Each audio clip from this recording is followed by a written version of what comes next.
All right, we'll keep it open or close it out because it is Wednesday here at the Happy Hour Bar. We're going to start with somebody that I can't believe we're here after 2 weeks, but it's not been pretty, Matthew, for Jared Goff. He's got the Cardinals this week, but this week he comes in as QB 16 for you, a guy that we thought would be kind of a surefire QB1 most of the year. I love Jared Goff in the preseason. I do think he gets back to that. But I made such a big deal. I have to own this. I made such a big deal in the preseason. We all did about, like, when Jared Goff is indoors and he has protection. Look at all these numbers. Look at how good he is. He averages over 21 fantasy points per game. And yet, you know what? He's been bad. He's been under 15 fantasy points in his first 2 games this year, both at home, both games that the Lions, were in. Right? I mean, they're 1-1, but protection's been fine. Right? Exactly. You see it here on your screen. 11.4 fantasy points in Week 1 against the Rams, where he goes for 217, 1 touchdown and interception. No touchdowns against the Buccaneers, where he threw the ball 55 times, over 300 yards passing. He throws the 2 picks, under 9 fantasy points. Now, the pro Jared Goff argument is they're playing Arizona, not a great defense. It's a really high, over-under, so we expect a lot of scoring. And again, just variance, right? 28 passes, 55 passes. He's only got 1 touchdown pass. You have to figure that the odds change. But I got to be honest with you. I think I'm closing it out. I have him as a mid-tier QB2. I'm right on the fence with this one, Lawrence. But for me, I sort of look here and think about maybe the Arizona defense isn't great, but I don't think it's as awful as people think. They held Josh Allen to 232 yards in Week 1. Matthew Stafford to 216 yards in Week number 2. Kyler Murray's playing great. And you just think about what Detroit wants to do to get this offense back. They're going to want to run the ball on the road at Arizona. I believe they want to get more Montgomery and more Zamir Gibbs. Jared Goff doesn't run. So if he's going to get you fantasy points, it's got to be with his arm. He's got to throw 300 yards. He's got to throw 2 touchdown passes. And that can easily happen when you have Jamison Williams and they got to get Laporta involved and obviously my ride or die, the sun god. But I'm nervous here, Lawrence, and I'll put it this way. It obviously depends on what options you have. Mm-hmm. But if I'm sitting there and I'm in a fantasy league and I'm 1-1 or I'm 0-2, and if you're not 2-0 and you're going here into Week 3 in a game that you really want to win, chances are that whatever you've done despite Jared Goff. And you're like, man, can I risk another dud? Because that's in the range of outcomes. And so for that reason, and I may end up regretting this, but for that reason, I'm closing him out. I have him as a mid-tier QB2 this week. Yeah, like you say, it is close. I do have it as open because, like you mentioned, at some point he's going to get going again. And you brought up a great point. While the defense isn't great, it's actually in the middle of the pack. It's a top 15 defense right now, so they can get you. Now, Josh Allen was QB1 that week, but that's because he also did something that Goff's not going to do, and that's run for 40 yards and score a couple of touchdowns, right? And score 2 touchdowns. You don't even love that it took him 55 attempts to get 300 passing yards, but I am banking on the fact that the over/under of this game is 52.5. That's easily the highest of Week 3. It's another week for Jared Goff in another dome. Now, I know he didn't have the good game last week, but that's just how it goes. And it's a week-to-week league. I got him at quarterback 12, and I was teetering with 13, 14, stuff like that. I was in that range too. I ultimately came in at him at QB 16. As I the rankings are a process throughout the week, and he may get up to QB 14 for me as I look at this a little bit further. But I just, where I went here is through 2 weeks, Jared Goff is the 27th best quarterback in fantasy.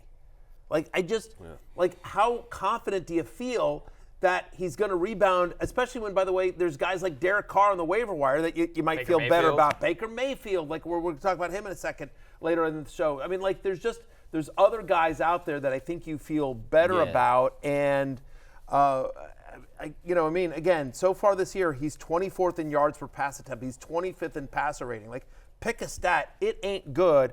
And I get it because Cooper Kupp got hurt, but Matthew Stafford, who I think you could argue is sort of Jared Goff-esque, which is a good pocket passing quarterback that doesn't run a lot, that has good weapons and a good offensive scheme.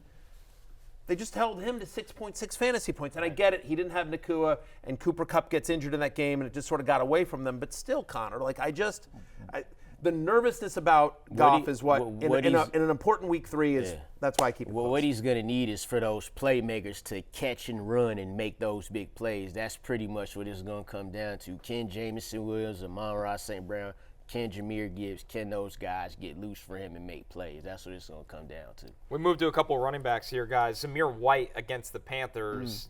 Not much going so far, Lawrence, for Zamir White. He is getting the ball, but not much production. It is the Panthers, which kind of maybe keeps him viable, or are you keeping this one open? Yeah, this is definitely going to be open for me. I got him at running back 24 this week. Last week against the Ravens, through the first 2 weeks, the Ravens, they got a really bad pass defense. Worse than the league, the Ravens do, but they have the best rush defense. So that's what Zamir White was up against. He lost the rushing touchdown to Alexander Madison, and he's still playing 51% of the snaps. He even got some targets last game, caught 3 or 4 targets in week 2.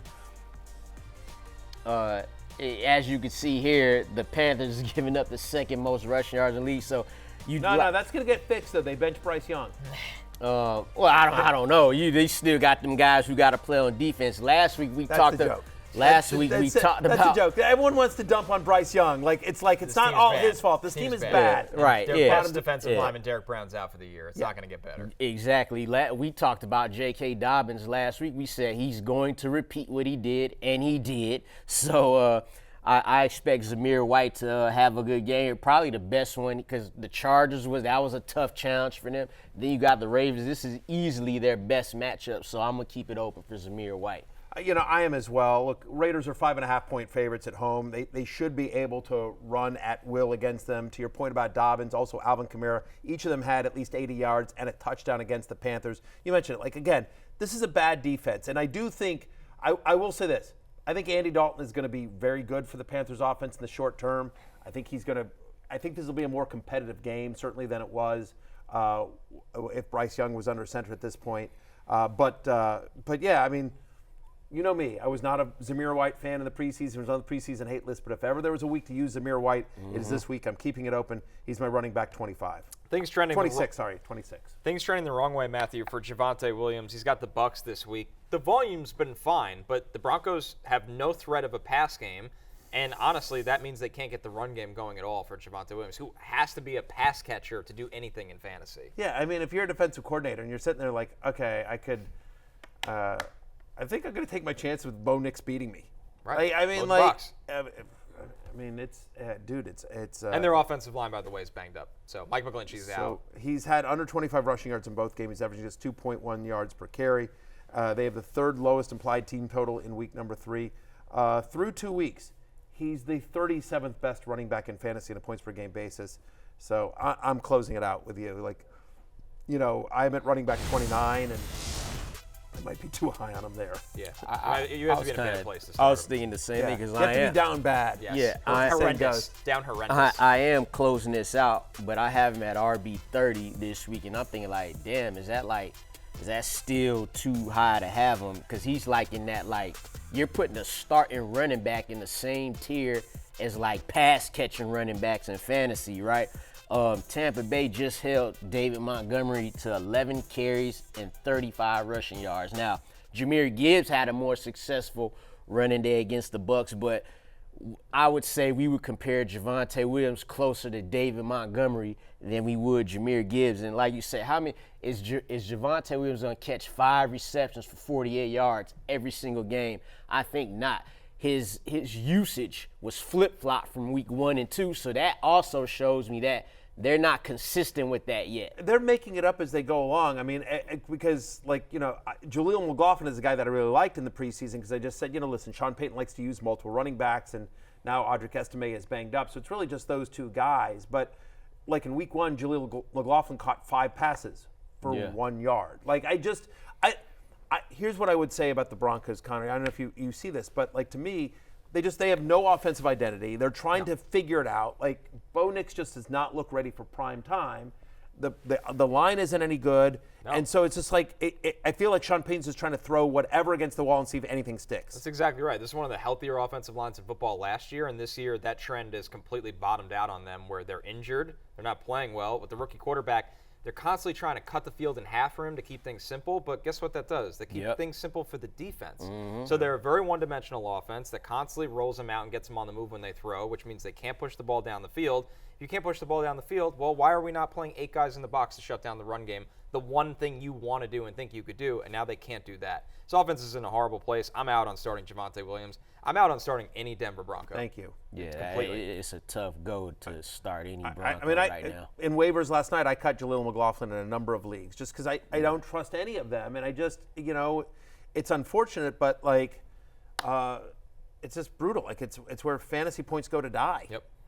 Yeah. Denver. And if Todd Bowles knows how to coach something, it's stopping the run. He can stop the run. So this isn't even a good matchup. This for real might be light work for Todd Bowles. This is light work for somebody like him. But the problem is by the way, again, because it's like at least with Anthony Richardson is inaccurate, right? And he's having accuracy issues, but he can also throw it a country mile. Like you have to at least send guys deep. With if safeties have to respect you. Exactly. Whereas with Bo Nix, you're like, all right, you know what? Like I'm like, we can play single coverage all day if we want. You're like, it's the baseball equivalent of like, we're not even playing guys in the outfield. We're just going to play guys on the, like in Little League where how like, like right they'll bring that right on the edge, like right after the dirt, like that's where the outfielders line up because we don't think he can hit it that far. Like that's sort of that in the NFL. It's that version of that. Show it before it changes. No. It's 2 weeks, but not a good 2 weeks. Bo Nix is their leading rusher right now through 2 games with 60 rushing yards. That's crazy. So I could have just said that about starting Javonte Williams this week. So, yeah. Hey, it's Matthew Berry from NBCSports.com and RotoWorld.com, and I want to thank you so much for watching whatever it is you just watched, or if nothing else, being too lazy to click out of the autoplay after this video started, after whatever it is you actually wanted to watch finished. But now that you're here, I'd like to take a moment here to ask you respectfully now, okay? I'm asking you respectfully to subscribe to the NFL on NBC YouTube channel. You'll get the latest Roto-World fantasy news headlines, all sorts of great shows, including my own Fantasy Football Happy Hour. So go subscribe now. Again, I'm asking respectfully.